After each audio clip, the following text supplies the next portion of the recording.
China, ladies and gentlemen, is trying to kill me. It's not a Chinese thing, though. This is, I guess, less a video about China and more a video about travel.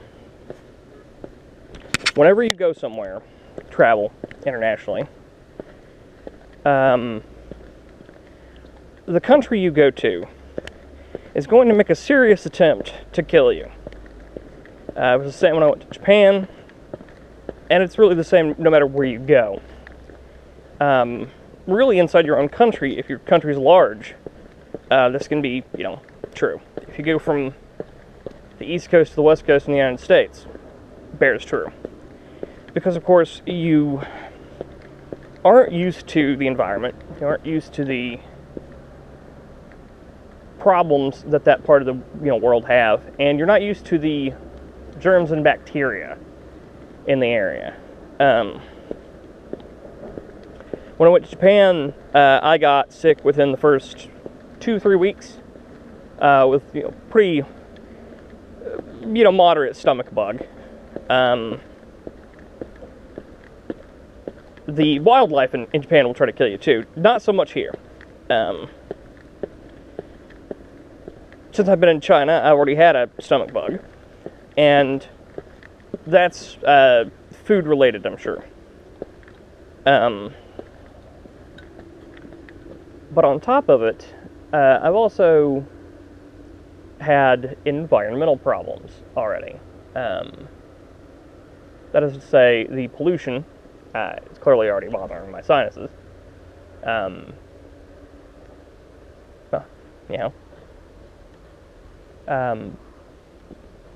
And I have already had serious dermatological problems.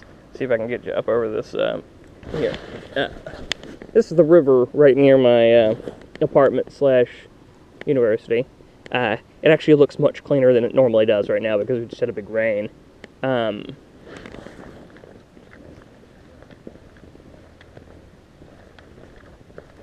I still don't know what to do with these unmanned boats out in the river. I really don't.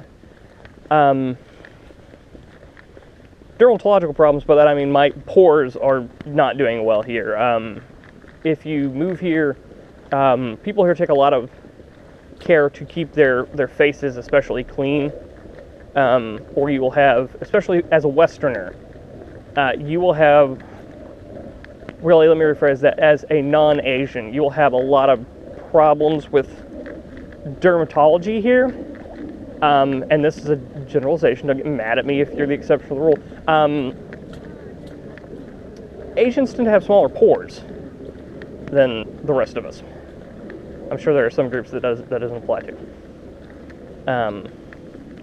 So they tend to have less dermatologic problems.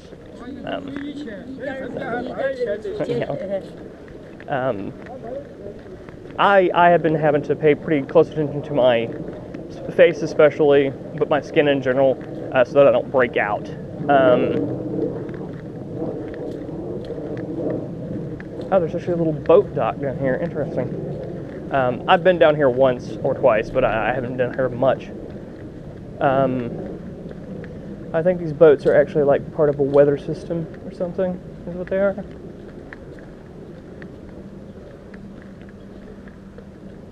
Yeah, I'll walk down there. I'm sure I'll be fine. There are actually fish in this river, which stuns me.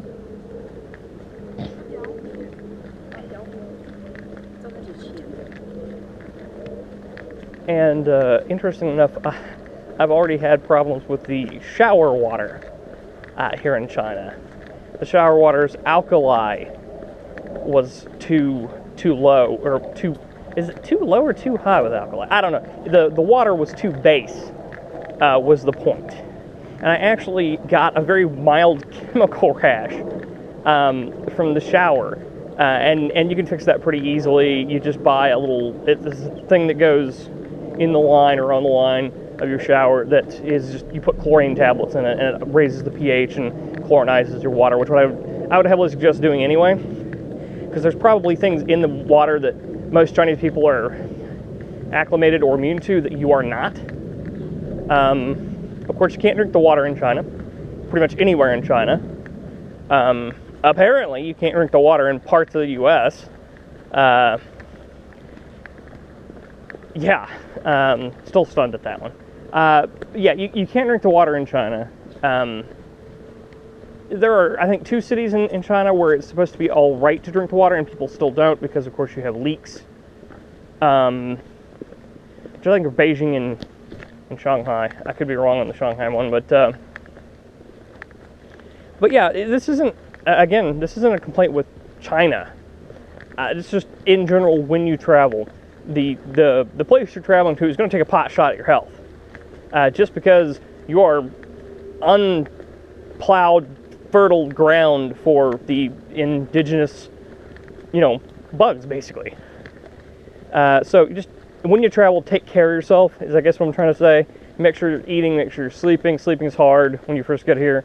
And pay very close attention to hygiene. And China's not a particularly clean place to begin with, so you just take care.